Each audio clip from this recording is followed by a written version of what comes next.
Good evening, everyone. I welcome you all to the Student Research Seminar Series 2021. My name is Devyani, and I will be the host for the evening. This is a monthly event which aims to showcase research done at ISC publicly. So, before we begin, for the records, I would like to know how many of you are IEEE member. I would request all the IEEE members to raise their hands so that we can get a count.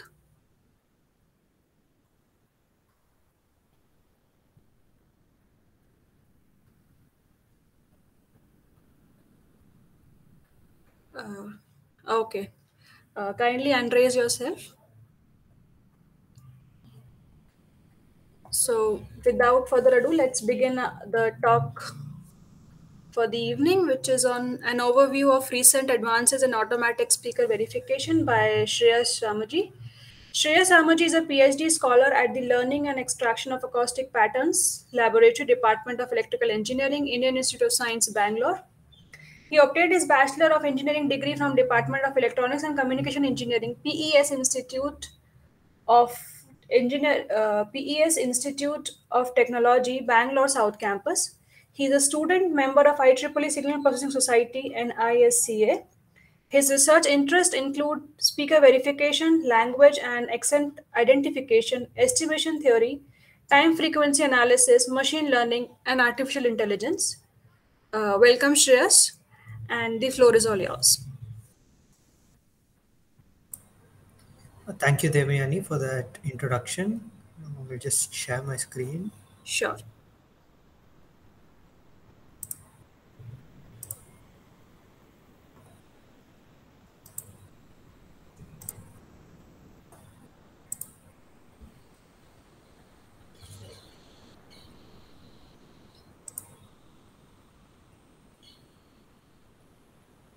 Uh, okay, so today I'll be giving an overview of recent advances in automatic speaker verification. So I'm from Leap Lab, as Devyani already introduced, and my advisor is Dr. Shriram Ganapati. So, what is automatic speaker verification? So, given a target speaker, any speaker of interest, and a sample speech spoken by the target speaker called enrollment recording. Now, given a test segment of speech, which could be from the target speaker or not, the task is to identify whether the test segment is spoken by the target speaker, the same speaker, or whether it's spoken by a different speaker. So this makes automatic speaker verification a binary classification task. So the applications of ASV include voice-based authentication systems in personal devices and call centers, personalized smart home systems that respond to only authorized users, telephonic surveillance in defense applications, criminal investigations, and it also forms the basis of speaker diarization and multi-speaker speech technologies. Like, for instance, uh, transcribing a conversation between a doctor patient involves where did the doctor speak and where did the patient speak. So that part, automatic speaker verification plays a crucial role there. So, what makes automatic speaker verification a difficult problem to solve? So, if the target speaker enrollment recording or the test segment duration is very short, it may not contain enough information to make reliable decisions. And apart from that, noise, reverberation, and low signal to noise ratio conditions, uh, recording environment, and microphone quality differences between the enrollment and test recordings, language and accent variability, and variation in emotions and prosody, and also other challenges like mimicry and spoofing make ASV a difficult problem to solve. Although spoof detection is a slightly different problem, but it also makes the job of ASV difficult. So one of the earliest approaches to ASV was to use Gaussian mixture models. So like any other speech processing pipeline, it starts with short time processing of speech, where we take a fixed segment of speech, let's say 25 milliseconds, apply a Fourier transform or pass it through a filter bank or something to get a vector which represents that segment. And this is repeated with every 10 millisecond shift or so to obtain a sequence of frame level acoustic features. So this process is typically referred to as short time speech processing. So the frame level acoustic features could range from short time Fourier transforms, log Mel spectrograms, Mel frequency Kestrel coefficients, etc. So once we have these frame level acoustic features, let us say if we were to visualize these features in 2 dimensions somehow, it will look like points on a 2-dimensional space. Now we could fit a Gaussian mixture model to this scatter plot, whatever, and it looks something like this. In this, I have, for visualization purposes, used 4 mixtures, and they have their own means and covariances and weights.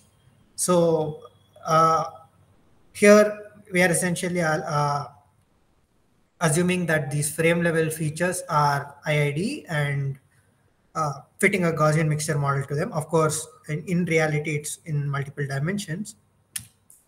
Now, if we have a Gaussian mixture model modeling the hypothesized speaker and a background model which models general speech, or let's say the non-target speech, then we could use this pipeline, which is essentially front-end processing of these of the speech signal, followed by computing the log likelihoods using the hypothesized and background model to get the likelihood ratio, and then threshold the log likelihood ratio to make a decision.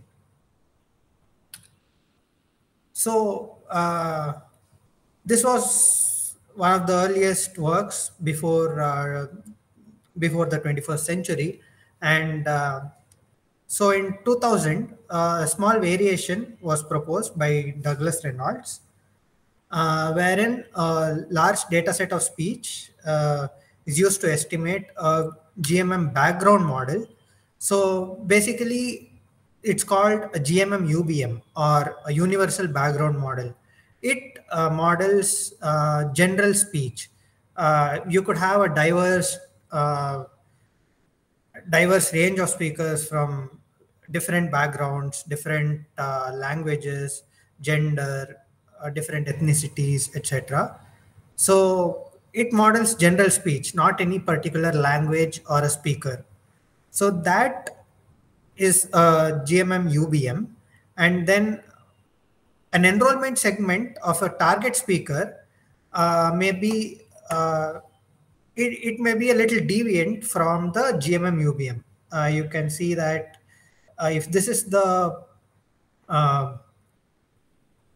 target speaker enrollment representations, and it's like scatter plot may look something like this if we were to visualize in 2 dimensions. It doesn't fit the GMM UBM exactly, but then we can adapt the GMM parameters to fit the enrollment data, which would be something like this. And then now we have a target speaker model as well as a background model. And now we can compute the log likelihood ratio using any test segment and then make a decision. So the decision is made by thresholding the log likelihood ratio based on any required criterion. For example, you could aim to minimize the base risk, or you may have a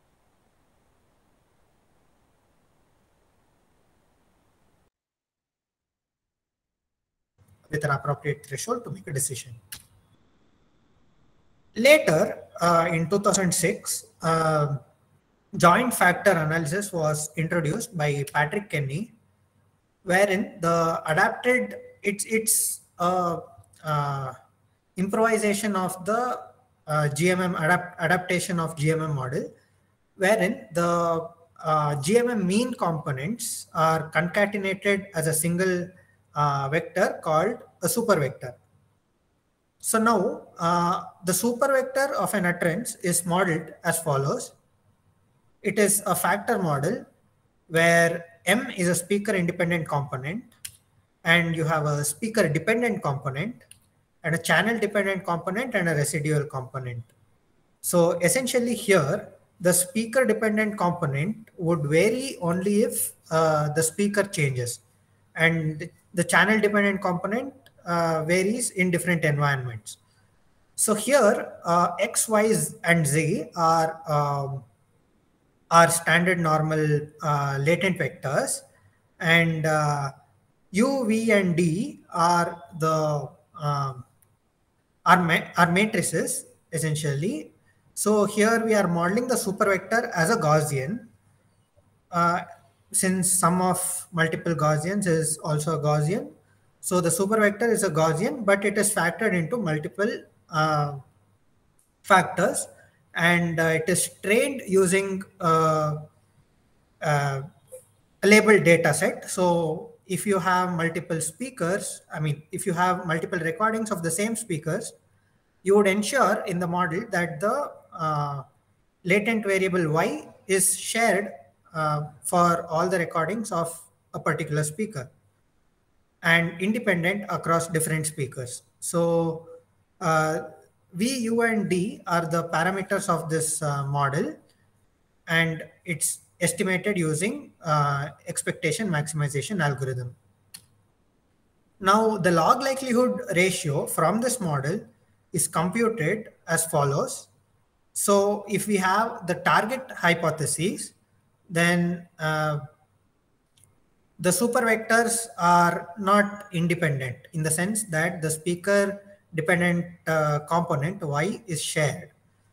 And for the non-target hypothesis, the Y component is independent for both the embeddings, and hence, for both the super vectors, and hence using the log likelihood, we can compute the log likelihood ratio. I am not going into the math there, but just the brief overview. And then this log likelihood ratio is thresholded to make a decision. Later came I-vector modeling, where the speaker dependent and independent terms of the joint factor model were combined as one total variability term as follows.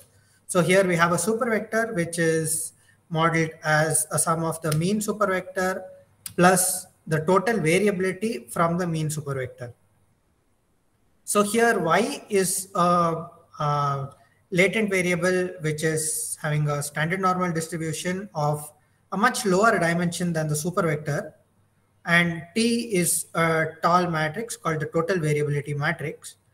And then the map estimate of Y for a speech segment is called a I-vector. So if we have a recording, we extract the features, and then it has some super vector. If we adapt the Gaussian mixture model using that recording, we would get the mean super vector, which is then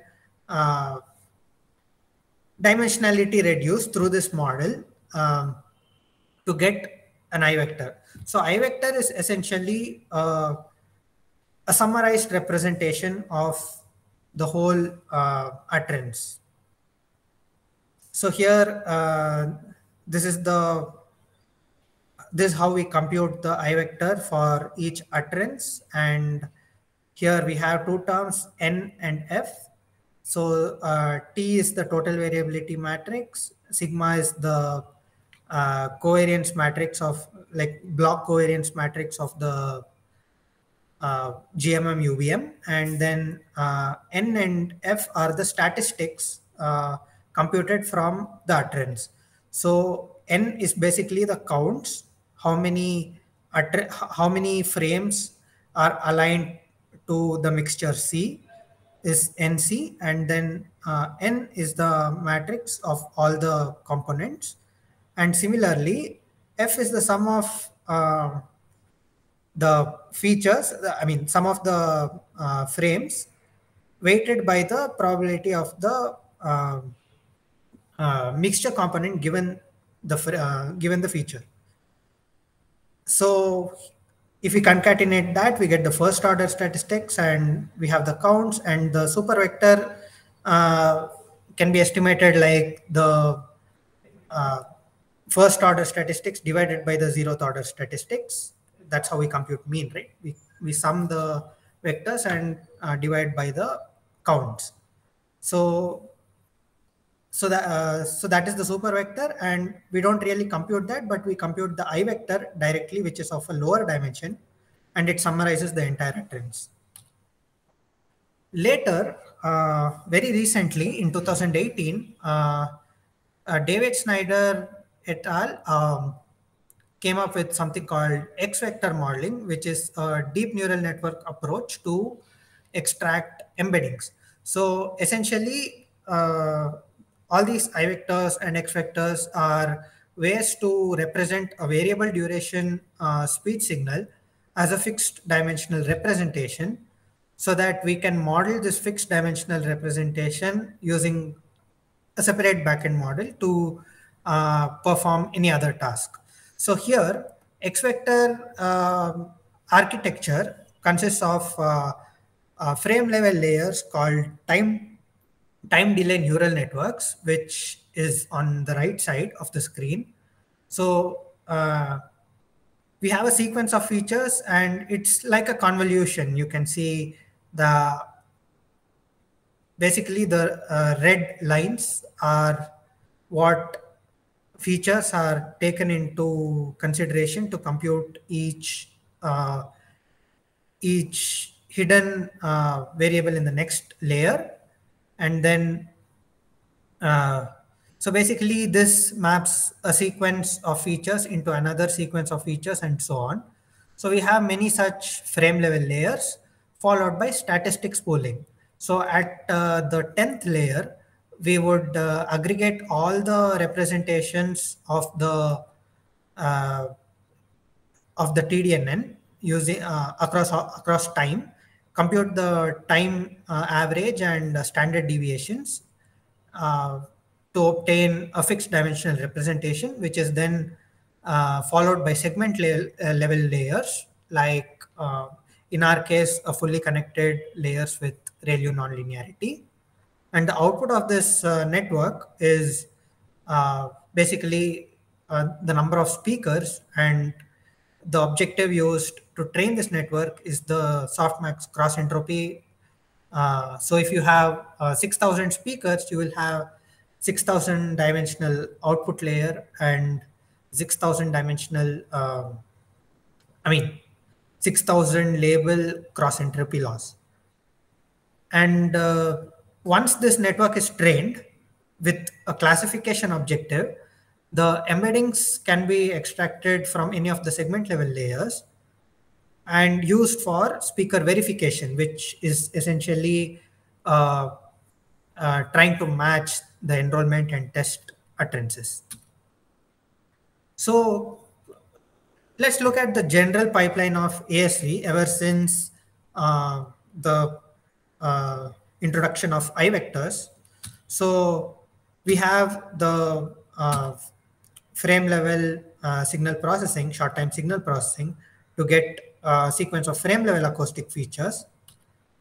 And these frame level acoustic features are usually fed through some sort of deep neural networks like LSTMs or CNNs or time delay neural networks, or even recently attention models, to get another set of different frame level representations. And then we have a pooling function which maps the sequence of frame level representations to a fixed dimensional vector by some sort of averaging, some sort of pooling. This could be a simple average, or even an attention-based weighted average. So the whole the whole uh, thing can be replaced with this block called embedding extractor, where the frame level acoustic features are used to obtain a segment level representation or embedding. And any example of such embedding could be I vector, X vector, or D vectors. So, given an enrollment and test speech samples, the embedding extraction pipeline is used to obtain the embeddings of enrollment and test, which is then used in a backend model to obtain some log likelihood ratios, which can be thresholded to make a decision for automatic speaker verification.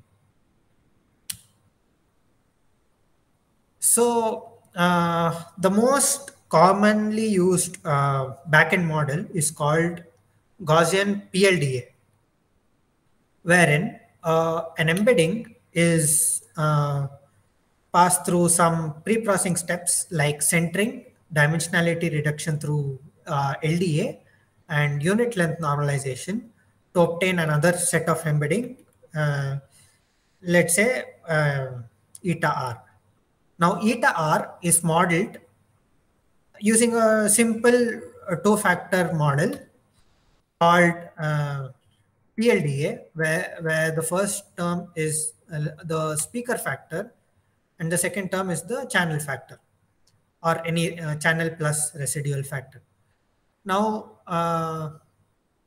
here omega is the latent speaker factor, which is again a standard normal latent variable, and phi is the speaker subspace matrix. Now, the Gaussian PLDA parameters, that is phi as well as the covariance matrix of the residual channel factor, are estimated using expectation maximization algorithm. And then the log likelihood ratio is a function of the embedding of the enrollment and test segments eta E and eta T. Here, P and Q are functions of the PLDA parameters, sigma and phi. Now, notice that the log likelihood ratio is simply a quadratic function in eta E and eta T. So, Gaussian PLDA is, as I said, one of the most widely used approaches for backend modeling. It was introduced in 2006, and even recently, like up to 2019-20, we could see people using that and achieving excellent performance. Now that brings us to my first work, which we have done in our lab, called Neural PLDA. So Neural PLDA is a pairwise discriminative network where we construct the pre-processing steps of LDA and unit length normalization as neural network layers. So here, so this is essentially the same thing as a PLDA model, but the difference is that the PLDA model is trained using an expectation maximization algorithm. It is a generative model. Ours is a discriminative model with the same parameters and same architecture. You essentially use the same like steps to compute the score, but we look at it as a neural architecture, and then we use some loss functions to train this neural network called NPLDA, which I will discuss further. So the final PLDA pairwise scoring layer, scoring is implemented as a quadratic layer. So eta E transpose Q eta E, eta T transpose Q eta T, and eta E transpose P eta T. So this is a quadratic layer, and P, Q, and all these weights and biases are the parameters of this model. It's a very small model, to be honest, but it achieves very good performance, as we will see later. So before we look at the loss functions, we will look at one particular evaluation metric which is widely used in the field of automatic speaker verification, called the normalized detection cost function. So it is a normalized version of the base risk, which is basically a weighted combination of the probability of miss as well as probability of false alarm at a particular threshold theta. So here, beta is the ratio of the costs associated with false alarms and miss, and the ratio of the non-target to target prior probabilities. Now, you can note that P miss and P false alarms are given by this equations, and here we have an indicator function which is essentially a unit step function also. Hence, this C norm is not really a differentiable function that we can directly use to optimize the parameters of our network. So while other cost functions are, sorry, I had to mention this before, while the other cost functions used are the minimum detection cost function, the detection C norm at the theta which minimizes the C norm, as well as equal error rate are other evaluation metrics that are used. So that brings us to our loss functions, which is motivated by the normalized detection cost, called soft detection cost function, where we replace the unit step nonlinearity with a smooth sigmoid function. And now it becomes differentiable, and we can use it in a neural network as an objective function. Here, note that we have used alpha, which is a warping factor that that basically, when increased, it gets as close as possible to the actual normalized detection cost function, but then it becomes highly nonlinear as we increase alpha. Whereas if we use a very low value of alpha, the network may not optimize. It may not converge. So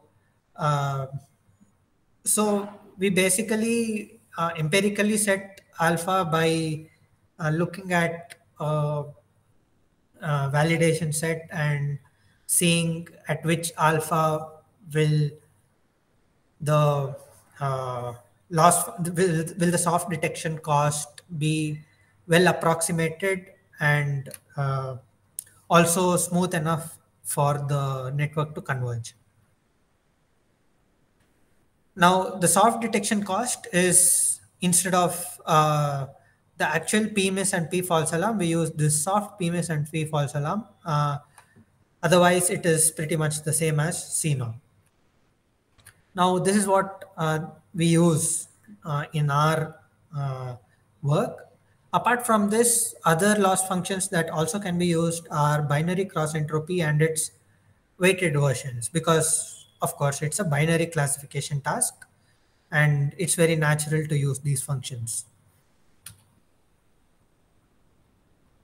All right, so that brings me to experiments that we did on neural PLDA.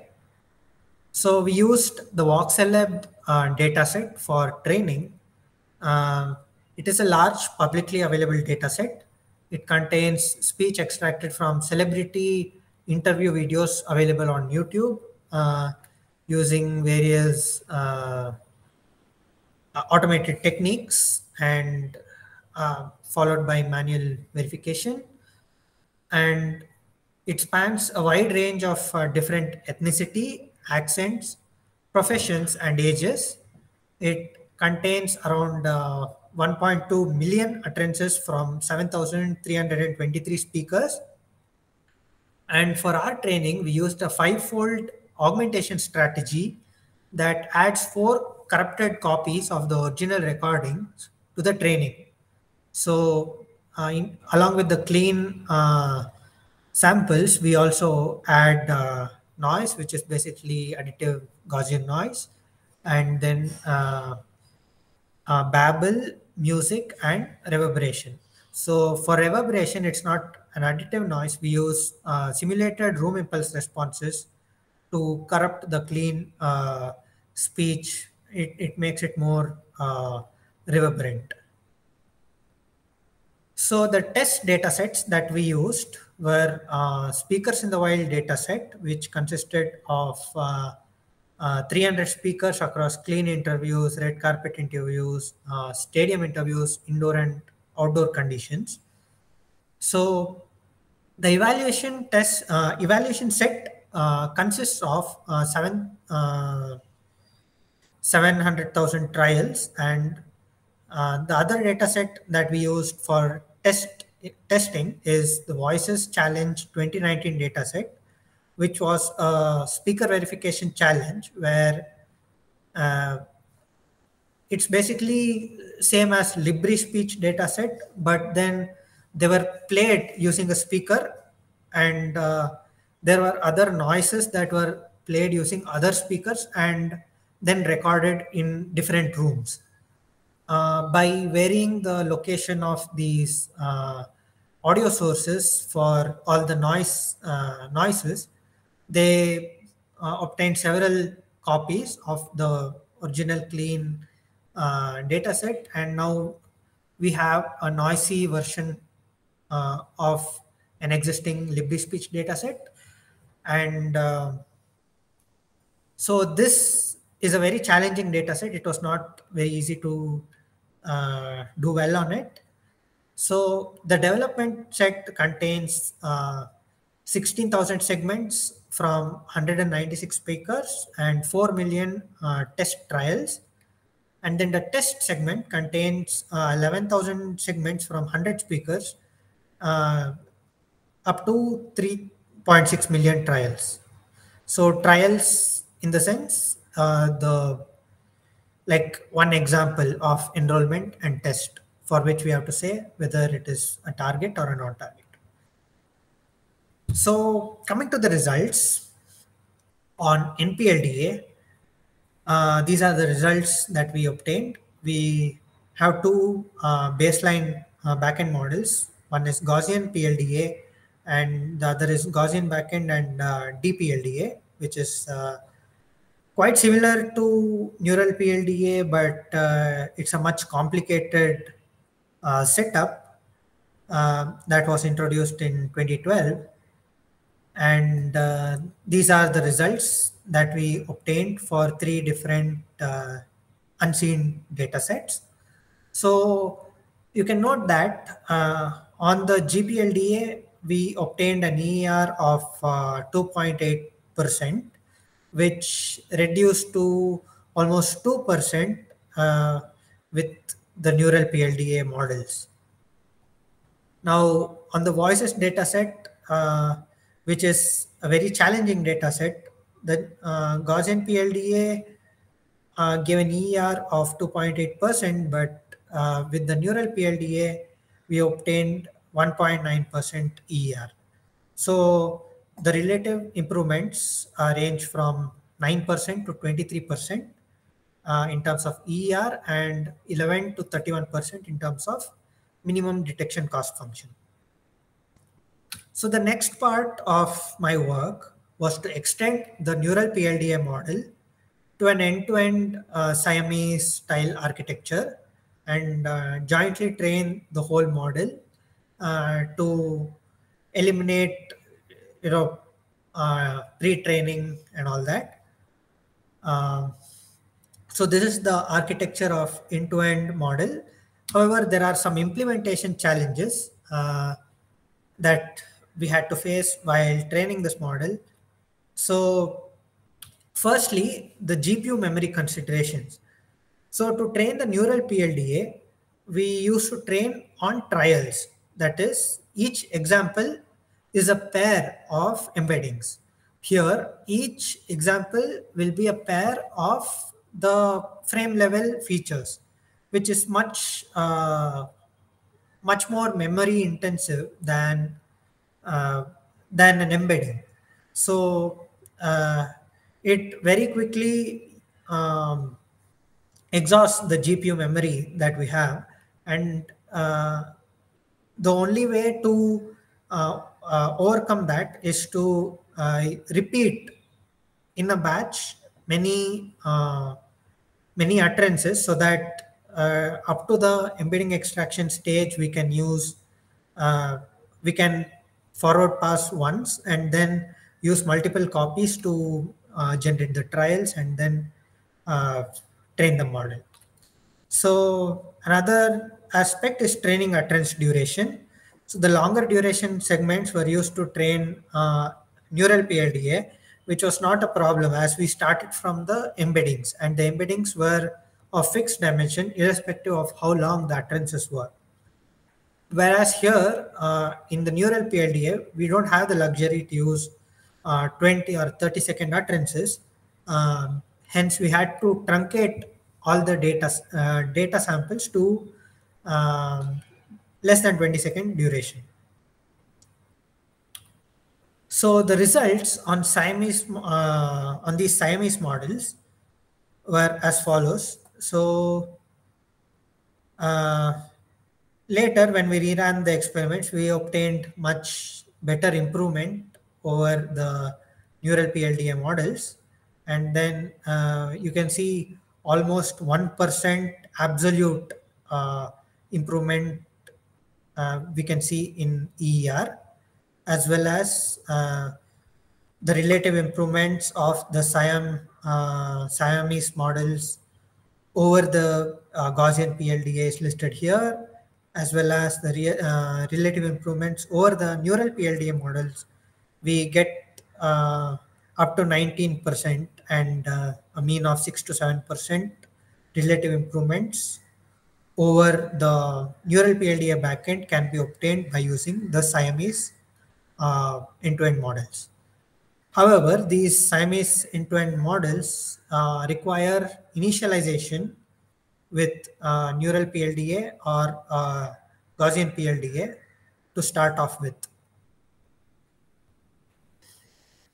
Okay, now let's look at one set of detection error trade-offs for different loss functions.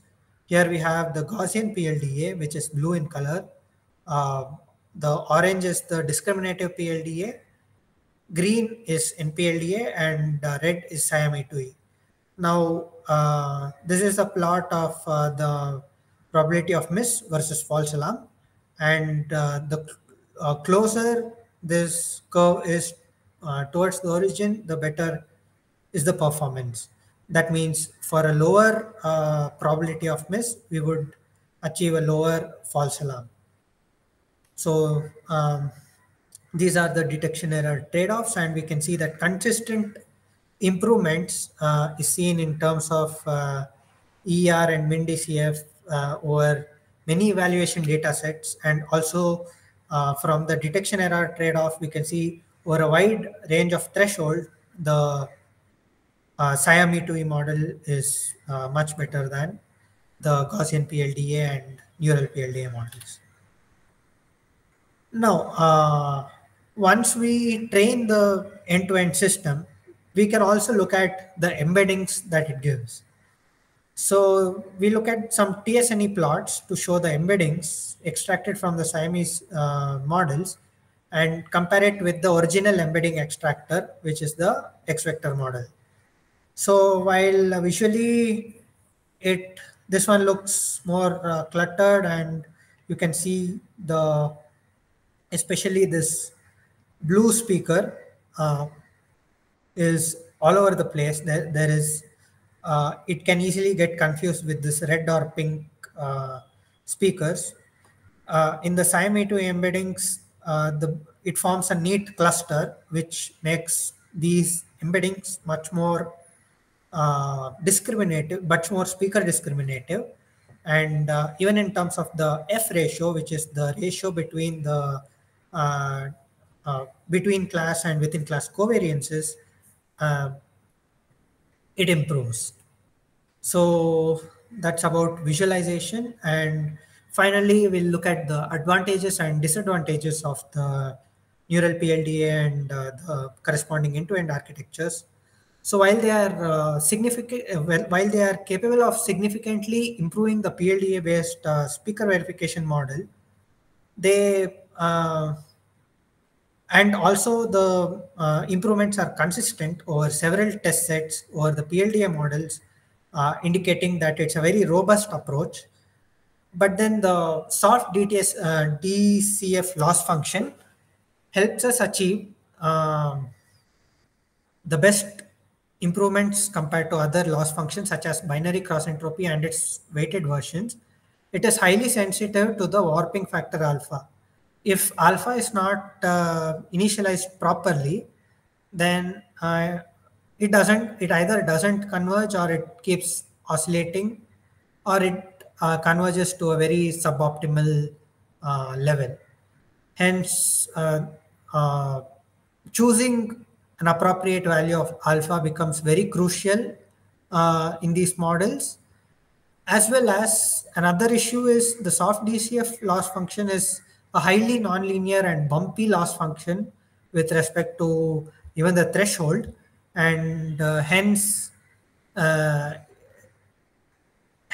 it cannot be used for randomly initializing the network and training from scratch. That if we try to do that, the model never converges. So that's a huge disadvantage, and we need to initialize the parameters using a pre-trained model for it to improve the performance. And that is a significant disadvantage of the soft DCF loss function, not exactly the approach, but it's just a drawback of the soft DCF loss function. So I'll wrap up by mentioning some more recent advances in automatic speaker verification. So on the lines of neural network architectures, uh, Desplanques et al. Proposed eKappa TDNN, where they emphasize channel attention for in the TDNN model uh, to obtain the embeddings, and then that significantly improves the performance, as well as ResNets were borrowed from the vision community, and then people have tried using different architectures, different loss functions, and they ResNets also offer competitive performance to the TDNN based models nowadays. And then advances in data augmentation strategies include spectral masking, wherein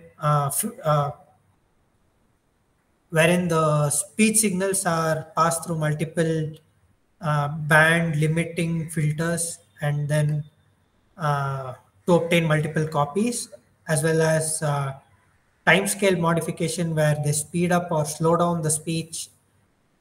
And then so these data augmentation strategies, when employed, give some much more significant boost to the performance. And then recently, Chung et al. In their paper in defense of metric learning for speaker verification, introduced us to three or four metric learning objectives, which are very novel ideas that have recently come up in the field. So, with that, I would like to conclude by thanking IEEE Communication Society, IIC chapter, for giving me an opportunity to present my work. I thank the Ministry of Education, Government of India, for supporting me financially to the scholarship, which enabled me to carry out this research. I thank all my colleagues at Leap Lab for their fruitful discussions, and special thanks to Prashant and Shri Ram, who are co-authors in all my work, who actively participated in running all the various models, different hyperparameters, and extensive uh, runs of the models to get it working. So thank you all. These are the references. Thank you for your attention. Thank you, Shreyash, for the interesting talk. We are open to questions. You can unmute yourself and yeah, go ahead, Nagabhushan. Hi Shreyas, Yeah, hi Nagushin. I have a few questions. Okay. So regarding that neural network architecture, the first one that you explained. Mm-hmm. This So one. Hold on.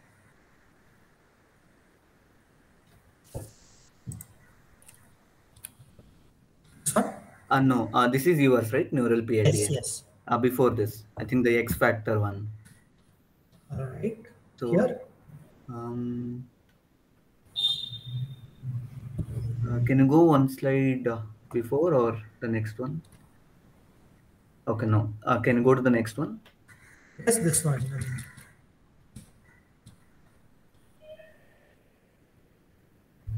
It's, here.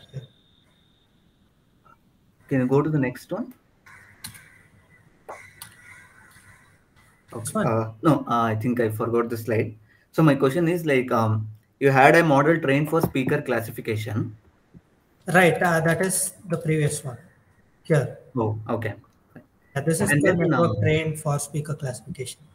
so when you want to do speaker verification, you take Yes. the two speech parts and extract features from that, right? And compare the features. Yes, we extract these embeddings, which are segment level embeddings. So Okay. irrespective of how long these embeddings are, I mean, how long the speech is, the Mhm. embeddings are of fixed dimension because of the statistics pooling layer. Okay. And we can extract the embeddings from any of these segment level layers, and then we can model these embeddings using neural PLDA or Gaussian PLDA or any such backend models, even SVM or simple Gaussian backend model. Yeah. So my question is, why not use the direct output as verification? Why do you want to compare the features or the embeddings? Because it is because it's not so enrollment and test need not be from the same set as the list of speakers which are used to train this network. So if we use 6,000 speakers here, Hmm. the enrollment and test for the verification task can come from a completely different speaker. So it's an out of set verification task. Okay, so like if we consider the application of automated home automation with Right. voice commands, there the speakers would be fixed, right? Yes. Do you think there is some extra information there that can be exploited to better train the model? Of course. I mean, any of these models can be adapted to a particular household or particular set of small set of speakers or something. That is definitely possible, and this is actually one of the very old methods. Now people are no longer using such classification objectives, I should say. They have moved on to metric learning objectives where uh, it's not really the 6,000 speaker classification loss if you have 6,000 speakers, but then in a batch they would have, let us say, 10 speakers. So if we have 10 speakers in a batch, 10 utterances per speaker, so we have 100 utterances in a batch. Now we compute the centroids of each speaker, then compute the for all the 100 utterances we can compute the distances from the centroids, and then use 10 class softmax. Okay. So something like that. So softmax over the distances or the negative of the distances or whatever. So uh, here you are encouraging the same speaker embeddings to move closer to the centroid, and the rest of the embeddings to move away from the centroid. So Okay. it's like basically a subset classification task. Okay. Whereas in the batch itself, while training, we can Hmm. obtain the uh, centroids and then use that to do the uh, Solution. use features that to are compute such, the loss. Yeah. so features are such that for the same speaker, they cluster together. Yes, yes, yes.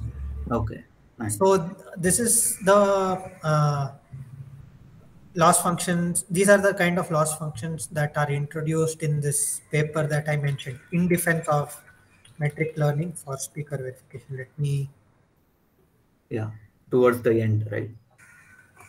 yeah. Yeah, this paper, I mean, it's a very general paper, although it is for speaker verification, it has applications in any verification task. So I think they are among the first to um, introduce such kind of a loss function. It's a very innovative thing, I felt. Okay, So going forward, even we would like to build upon that. okay. Yeah. Have you come across this term contrastive learning? Yes, yes. So is it the same, or is there any difference between contrastive learning and this metric learning? Yeah, contrastive learning is also a kind of metric learning objective because so that triplet learning is also a particular case of contrastive learning, right? So metric learning is a more generic term actually. Okay, okay. So one last question. Okay. In your model, you found that using the soft DCF as a loss function helped better than using DCE. Yes, yes. Why do you think that would help? Is there any intuition why you tried that? Intuition, not really. It's just that it is inspired by the like what to say. It's inspired by the evaluation metric, right? So this is the evaluation metric that is used, the minimum detection cost function. Okay, So if we have a soft version of that cost function, and then the uh, threshold is also set as a model parameter, then while back propagating itself, the theta adjusts itself to achieve the minimum cost. So hence, once it is trained, uh, it it achieves the minimum DCF. So okay. Does it also improve the so of EER? course, yeah, yeah, it just happened to improve the ER, and I really Oh, don't have any intuition why that happened, but uh, a lot has to do with the nature of training and the careful selection of the hyperparameters. okay. Cool. That's all from my side. Great talk. Yeah, thank you. Thank you, Shreyas. Thank you, Devyani. Yeah, can you stop sharing? I have to Sure. share my screen.